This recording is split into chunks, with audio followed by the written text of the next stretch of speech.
Perjalanan hidup anak manusia tidak ada yang tahu. Seperti halnya yang dialami oleh Citra Bimo Saputro, yang dulunya pernah menjadi seorang musisi di salah satu band dengan genre punk. Narkoba dan minuman keras dan lainnya sudah menjadi makanan sehari-hari. Bahkan Bimo sudah mengalami kecanduan berat terhadap narkoba, hampir-hampir kematian menjemputnya. Alhamdulillah, Bimo kini sudah hijrah dari kehidupan kelamnya. Nah, ingin tahu kisah lengkapnya? Hanya di Sah Selalu Ada Hikmah. Sah Selalu Ada Hikmah. Bismillahirrahmanirrahim. Assalamualaikum warahmatullahi wabarakatuh. Pemirsa di rumah dimanapun berada, kita ngaji bareng lagi. Kita akan bicara, dialog, ngambil hikmah sebanyak-banyaknya. Dan kali ini dengan narasumber luar biasa yang Koko pengen kenalin. Namanya Bang Bimo. Dulunya band punk, metal, bahkan naudzubillah sempat juga nyicipin yang namanya narkoba, bahkan sampai jadi doyan lah ya, naudzubillah.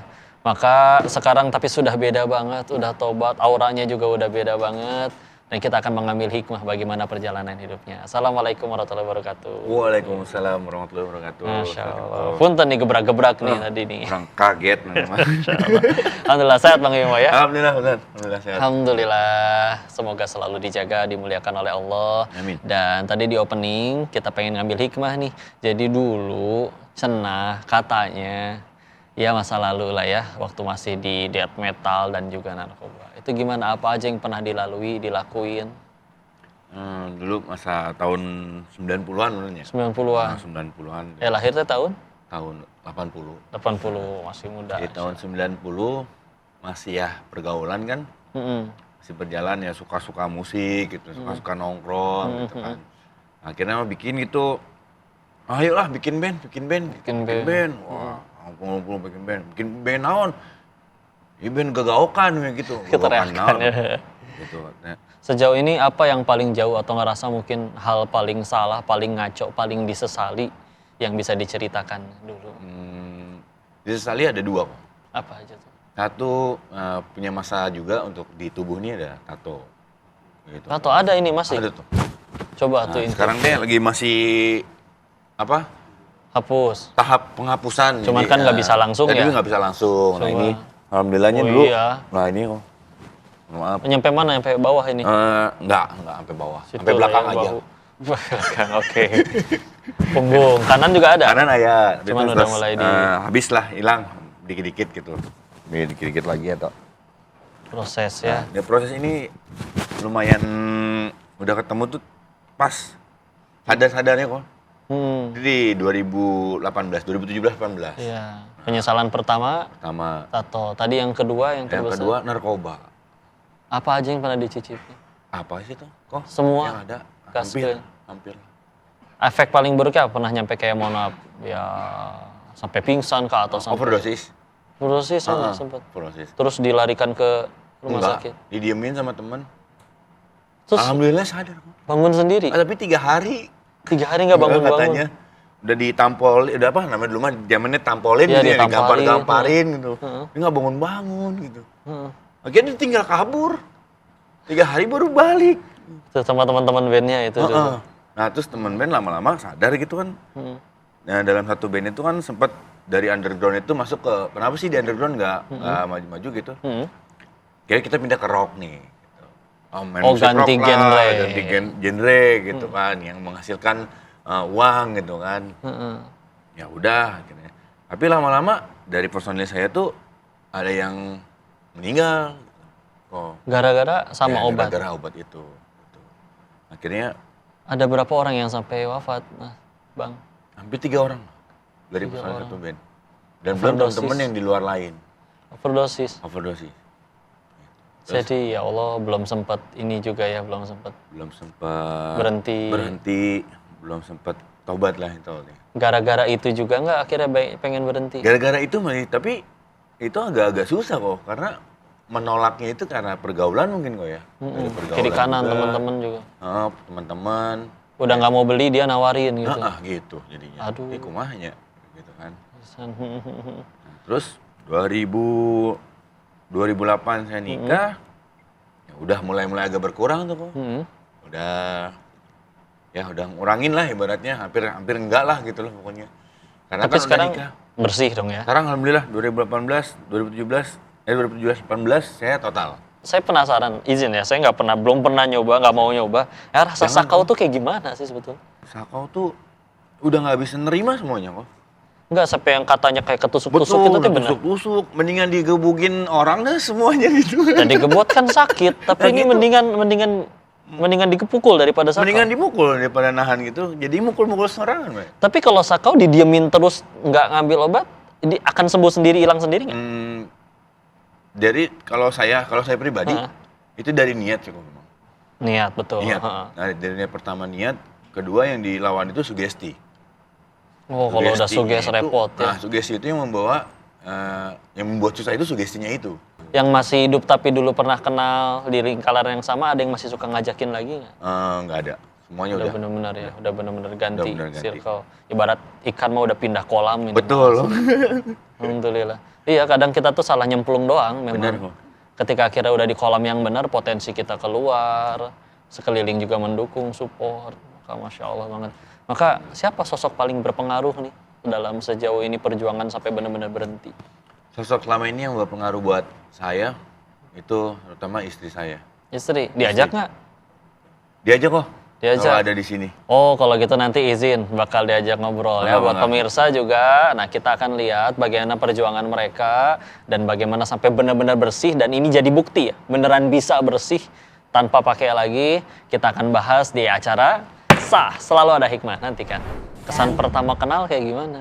Ya, kalau kesan pertama sih saya melihat dia bisa menjadi pemimpin buat saya. Aduh, dilamarnya kaget nggak atau tiba-tiba diramal atau udah jangan-jangan Memang dia dari awal juga sudah bilang saya nggak cari pacar tapi cari istri. Masya Allah. Kegiatan sekarang berarti ngapain aja nih Bang Bimo? Kegiatan sekarang masih dagang kolang-kaling sama istri. Ngejagainnya Bang Bimo gimana waktu itu biar nggak balik lagi ke dunia yang lama? Saya cukup bilang sama dia bahwa dunia kamu sudah lain saat ini.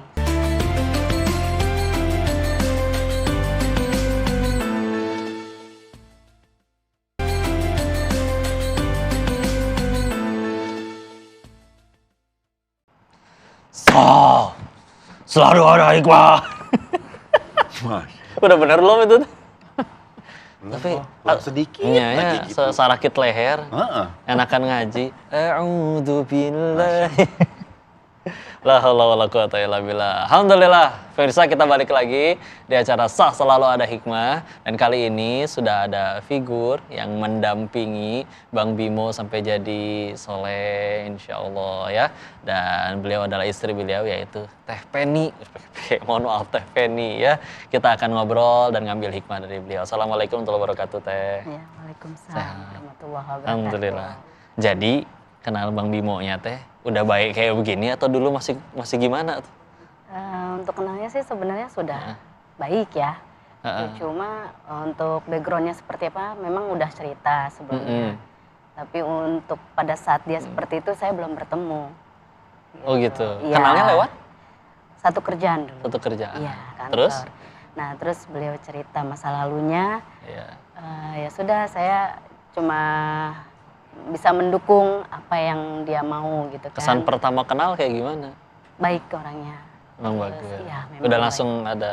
Ya, kalau kesan pertama sih saya melihat dia bisa menjadi pemimpin buat saya. Aduh. Buat imannya Masya saya, Allah. mudah-mudahan Amin, insya Allah ya. Amin ya Allah. Karena memang dari yang lain dia berbeda gitu kan. Dia ulet cari kerjanya tuh ulet banget gitu. Dari situ. dari kenal sampai ke nikah itu berapa lama proses? Cukup lama ya. Dari Iya. 2005 saya ketemu, Pertama kenal nikah tuh? di 2008. 2008. Iya, Iya. alhamdulillah. Tapi terlihat harmonis, alhamdulillah. Alhamdulillah. Sing sakinah mawadah warohmah Amin. gitu ya. Amin ya Allah. Nah, ini kegiatan sekarang berarti ngapain aja nih Bang Bimo? Kegiatan sekarang masih dagang kolang-kaling sama istri. Bikin sendiri? Bikin sendiri. Produknya. Siapa yang ngajarin? Belajarnya tuh Otodidak. autodidak. Oke. Kebetulan pas ya masih zaman Covid tuh. Iya. Sebelum Covid lah. ibaratnya. Oh, udah bingung itu mau ngapain kan. Akhirnya kebetulan istri tuh waktu itu ngidam kok. Ngidam. Hamil Ngidam. anak ke? Anak ketiga. Ketiga. Anak ketiga ini 3 tahun. Ngidam, pengen kolang-kaling. Wah, mana kolang-kaling? Beli susah. Susah kan? Siapa yang bikin? Ada yang dorong-dorong nungguin gitu, nggak datang-datang gitu. Akhirnya, ada yang jual kolang-kaling mentah gitu. Yo, saya beli aja gitu kan, beli mentahan, saya bikin. Katanya enak gitu. Kenapa nggak jual aja berarti? Kata istri sama anak-anak, kenapa nggak jualan aja Pak? Katanya gitu. Masya Allah. Wah, boleh juga nih ide gitu kan. Ada aja ya ide. Coba, akhirnya ya alhamdulillah sampai sekarang kok. Alhamdulillah. Udah jalan berapa tahun berarti? 5 tahun sekarang. 5 tahun. 5 tahun. Nanti cobain ya. Boleh. Masya Allah. Terus sekarang nih ambil nyambi nih kok. Heeh. Lagi buka ngechat juga. Jasa chat. Masya Allah. Jadi kalau kolang-kaling mah kan musiman gitu, Betul. lebaran Betul. gitu. Aman lah, yang penting halal. Yang gitu penting ya. dapur ngebul. Cuman sekarang insya Allah sudah lancar ya, stabil. Perjuangan dari tadinya ngebersihin diri, tapi tetap juga harus jadi sambil jadi suami, juga berarti harus menafkahi. Gimana nih jungkir baliknya tuh dalam itu? Pasti juga kan usaha ada yang gagal dulu dong. Pasti. Kerja juga mungkin ada yang mungkin diberhentikan atau bahkan Betul. ditolak. Gimana perjuangannya, Bang? Perjuangannya tetap istiqomah sih kok sekarang. Istiqomah Kita aja berusaha. Nah, selagi masih diberi kaki sama Allah, ya. Betul. masih diberi tenaga, masih diberi semangat, ya jalanin terus. Seberapapun yang saya dapat, selagi istri saya bersyukur, ya insya Allah itu berkah buat saya. Masya Allah. Modalnya yang paling utama tuh memang 1 jujur, 2 ya ini ya sehat. Kadang ada orang, saya nggak bisa apa-apa, punten, dengkul kamu saya beli 500 juta mau nggak? Ya nggak mau tuh, ya berarti ini harganya mahal sekali ini. Masya Allah, akhirnya bisa jadi untuk usaha dan juga Masya Allah, akhirnya terbukti nih dengan kreativitasnya, perjuangannya Allah pasti bukain jalan. Amin. Terus sekarang gimana nih Teh, waktu ngejagain suami kan, waktu kenal juga mungkin ya ada teman-teman yang ngajakin kali ya, atau ngegodain lagi, ngejagainnya Bang Bimo gimana waktu itu biar nggak balik lagi ke dunia yang lama? Saya cukup bilang sama dia bahwa dunia kamu sudah lain saat ini. Saya bilang gitu. Kamu sudah punya keluarga. Kalau kamu masih mau berbalik seperti itu, ya tinggalin saya. Ada ultimatum kayak gitu. Iya, karena sudahnya kamu menikah harusnya kamu sudah siap. Betul. Konsekuensi yang harus kamu terima, saya bilang Betul. gitu. Ya sudah. Apalagi waktu itu udah punya anak pas ngomong kayak gitu. Sudah punya anak. Karena kan pada saat itu temennya mulai mau deket tuh ke dia kembali gitu. Awal-awal nikah sih udah nggak ada. Cuma ketika sudah punya anak, temennya tuh mulai kontak-kontak temen seperti itu. Nah, saya sudah ultimatum gitu kan. Ya, kamu harus tahu mana yang harus kamu jalani, mana yang tidak. Masya Allah. Maka pemirsa, Masya Allah udah dapat banyak pelajaran, tapi masih akan ada selalu hikmah dan pelajaran lebih banyak lagi. Kita akan dengarkan nanti ya hikmah dari beliau. Maka nantikan selalu di acara Sah, selalu ada hikmah. Salah deh. Keluarga buat saya dalam proses hijrah saat ini adalah pilihan saya hanya 2. Kita mau bertemu di dunia saja atau di kehidupan selanjutnya. Itu juga. Bagi Teteh gimana Teh? Bagi saya sih untuk sekarang ya, Iya. alhamdulillah sudah banyak banget perubahan. Terpacu dari anak-anak juga untuk dia berubah. Kadang setan nggak suka kita tobat, tapi dia akan ngasih was-was. Allah, kepalang basah, nyemplung aja sekalian. So iye tobat, nanti juga maksiat lagi. Nggak akan diampuni. Kadang kita nanya, diampuni tidak ya? Demi Allah, jawabannya pasti diampuni.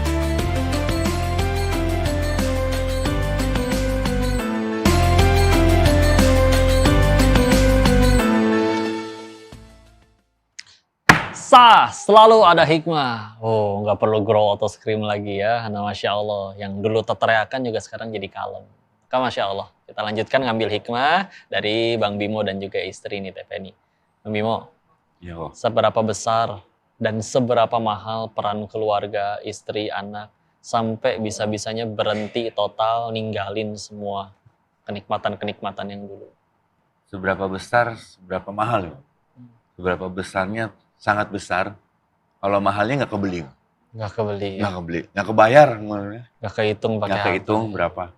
Keluarga buat saya dalam proses hijrah saat ini adalah Pilihan saya hanya dua. Kita mau bertemu di dunia saja atau di kehidupan selanjutnya. Masya Allah. Artinya kita akan berkumpul di dunia saja atau kita bersama-sama di kehidupan dunia lain, di lainnya. Di alam setelah kematian. Masya Allah. Itu juga. Bagi Teteh gimana Teh? Ya, bagi saya sih untuk sekarang ya, Iya. alhamdulillah sudah banyak banget perubahan. Dan sangat pentingnya memang kan dia terutama awal ya gitu terpacu dari anak-anak juga untuk dia berubah. Itu terutama ya anak-anak, karena kan memang suatu saat nanti anak-anak akan besar. Betul. Pasti akan dipertanyakan, ini apa Pak? Soalnya kan udah nanya, Gitu. pas lagi mandi gitu kan. Apa tuh tato? Tadinya masih bisa bohong kan. Umur setahun, 2 tahun masih apa tuh dicoret-coret gitu kan. Udah gedean dikit udah gak bisa bohong. Betul. Jadi mau gak mau alhamdulillah. Betul. Dan kita pasti pengen mereka jadi anak-anak yang baik, Betul. soleh, insya Allah ya. Kak, teman-teman kau teringat dengan firman Allah Quran surat 35, surat Fatir ayat 45, ayat terakhir ini pas sebelum Yasin. A'udzubillahi minasyaitonirrajim. Walau yu'akhidullahu an-nas bima kasabu ma taraka 'ala dhahriha min dabbah. Ini menguatkan banget nih ayat ini. Bagi yang siapapun masa lalunya pernah menyesali dulu berbuat sengaco apapun, mau dia ngapain aja. Apa arti dari firman tadi? Kalau sekiranya manusia berbuat dosa, kontan balasannya detik itu juga, kata Allah akan tidak tersisa makhluk bergerak bernyawa di muka bumi ini. Mati kita semua. Hikmahnya satu, nggak ada yang luput dari dosa. Dua, ternyata kita dosa sekecil apapun itu sebetulnya kita semua tuh pantas mati. Pertanyaan ini kenapa masih pada hidup? Ini yang ngomong aja banyak dosa dulunya. Tapi walakin yuakhiruhum ila ajalim musamma, akan tetapi Allah akhirkan hingga waktu yang sudah Allah tentukan. Kadang setan nggak suka kita tobat, tapi dia akan ngasih was-was. Allah, kepalang basah, nyemplung aja sekalian, so iye tobat, nanti juga maksiat lagi, nggak akan diampuni. Kadang kita nanya, diampuni tidak ya? Demi Allah, jawabannya pasti diampuni. Kenapa? Karena berdasarkan ayat tadi, kalau Allah udah nggak mau ngampunin kita, gampang. Kita dibikin mati pas lagi maksiat, detik itu juga bisa. Selalu tanya ke Allah, ya Allah kenapa saya, engkau tahu ya Allah saya tuh udah berbuat maksiat seperti apa aja, tapi kok masih hidup juga. Sederhana, berarti Allah nungguin tobat kita. Itu kalau ke diri sendiri, ke orang juga sama, ya Allah kok saya lihat dia maksiat kok. Ini buktinya bahkan saya rekam. Sederhana, tanya aja yang kamu lihat lagi maksiat, masih hidup kan detik ini juga? Masih. Maka berarti Allah aja masih kasih dia kesempatan. Maka apa hak kita ngevonis-vonis orang? Yang kayak gitu pasti hancur, pasti ke neraka. Enggak, kita nggak pernah disuruh jadi hakim. Orang bikin dosa, kita meninggal nggak ditanya kelakuan orang. Maka bismillah. Selagi masih ada umur, masih diberikan kesempatan, dosa seperti apapun, pintu tobat, ampunan Allah selalu lebih luas. Dan juga masih selalu dibuka sebelum nyawa sampai kerongkongan. Bismillah. Kalau ke manusia, kita bawa 1000 kebaikan bisa hilang gara-gara satu kesalahan. Kalau ke Allah, kita datang bawa 1000 kesalahan, terus kita berbuat satu aja amalan yang Allah ridho, Allah punya kuasa buat ngampunin 1000 kesalahan lainnya. Dan inilah buktinya. Kerasa, jujur, auranya udah beda banget. Orang yang dulu tukang maksiat sama orang yang sekarang sudah pengen ke Allah itu udah beda banget. Dan tadi juga disebutkan, keluarga yang mana yang paling sukses? Justru yang bisa menggandeng tangan pasangannya, anak-anaknya ke surganya Allah. Bukan yang berhasil berdiriin ini itu, harta, emas, gelang, segala macam, tapi dibiarin akidahnya berantakan, gak pengen ibadah ke Allah. Oh, demi Allah, itu bukan kebaikan. Yang paling sukses yang mana? Yang bisa menggandeng istri dan anak-anaknya sampai ke surganya Allah. Udah. Semoga Allah jaga Bang Bimo, Teteh, anak-anak ya. Dimuliakan Allah, diberkahi Allah, usianya, hartanya, anak-anaknya jadi pahala jariah, qurrata ayun. Bismillah. Mudah-mudahan nanti bisa kumpul ke surganya Allah. Dan kalau Koko nggak ada di sana nanti cariin ya. Ingat kita di sini pernah ngaji bareng. Siap. Alhamdulillah. Alhamdulillah pemirsa. Itulah percakapan kita dan mengambil hikmah yang luar biasa dari narasumber kita. Kita bersyukur kepada Allah selalu dipertemukan dengan orang-orang hebat yang ditolong Allah nih, Masya Allah. Untuk itu setiap episodenya akan selalu ada hikmah karena memang kita sedang berada di acara Sah. Selalu ada hikmah. Nantikan episode selanjutnya ya. Barakallahu fikum. Assalamualaikum warahmatullahi wabarakatuh. Waalaikumsalam. Hatur nuhun.